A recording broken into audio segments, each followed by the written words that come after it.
fans, Supergirl is well into production now and we can't wait to see it. But today, we're taking a trip down memory lane and looking at some Supergirl villains that are lost to comic book history, and some of those for good reason. 10. Drang the Destroyer. Drang is so evil that he refuses to join the Circle of Evil because they aren't evil enough. As overlord of the Purple Planet, he feeds on the bad energy created by evil deeds. He had a plan called Operation Satan with the intention to reenact the worst crimes in history. Supergirl was sent to capture and or destroy this villain. However, Drang stole her powers. Supergirl was only able to defeat the villain through a clever plan. She brought all the worst criminals to the planet, and their combined evil energy caused Drang to explode. 9. Positive Man. Once a 30th century alien scientist, he destroyed his planet and the explosion turned him into a being made of positive ions. He's really jealous of living beings, which he could have just not built a doomsday device and stayed alive, but whatever. His jealousy drives him to destroy other inhabited worlds, and that is a problem for Supergirl. Supergirl could survive the villain, but could not strike him because he's intangible. So how do you fix a problem like that? 1960s logic. The explosion conveniently created a wild negative ion creature that Supergirl was able to trick into a collision with Positive Man, eliminating both of them. 8. Maelstrom. Maelstrom is doing things never done before. She's deeply in love with Darkseid, which I didn't know was possible, but she devised a plan to win his affection by bringing him Superman's noggin. When that didn't work, she tried again, only to get banished to another world in the end by Supergirl. 7. Decay. This villain sustains itself by stealing the life force of others by causing their body to decay at a rapid pace. Grabbing his target, Decay speeds up that process, and within minutes, a once healthy individual is now a pile of bones on the floor. Supergirl wasn't able to defeat this foe on her own. Sai stepped in and used powerful energy to transform the monster back into a man. 6. Nightflame.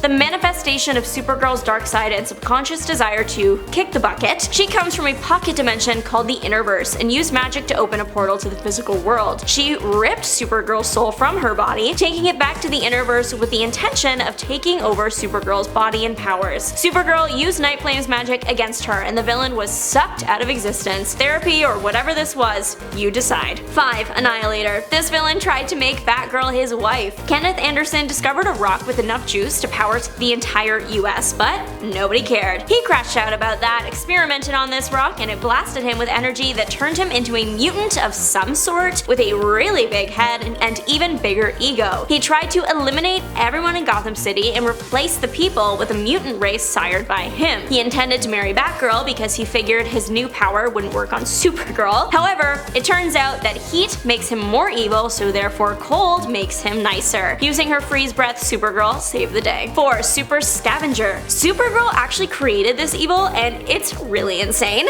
So David Graham, a secret young gang boss disguised as a college student, was swimming and smacked his head on concrete. Supergirl felt really bad that she wasn't there to save him, so to heal his brain injury, she decided to use Kandorian brain surgery equipment to transfer some of her own brain cells to his head. He briefly gained superpowers because of this, and instead of having a change of heart, he decided to become the Super-Scavenger, spending some of his precious moments with superpowers making an outfit. David decked himself out in a lead mask and yellow and red. He lost his battle with Supergirl due to losing his powers halfway through, so maybe you shouldn't have wasted time on that silly little outfit. 3. Kraken. We call him Kraken because it's actually impossible for a human to properly pronounce this alternate dimensions creature's actual name. Aiming for his god's approval, the alien attacked Argo City, lost, came back years later seeking revenge, discovered it was empty now, and then vowed to eliminate at least one survivor, and that survivor was Supergirl. He faked having magical abilities, and when in reality it was water controlling devices that were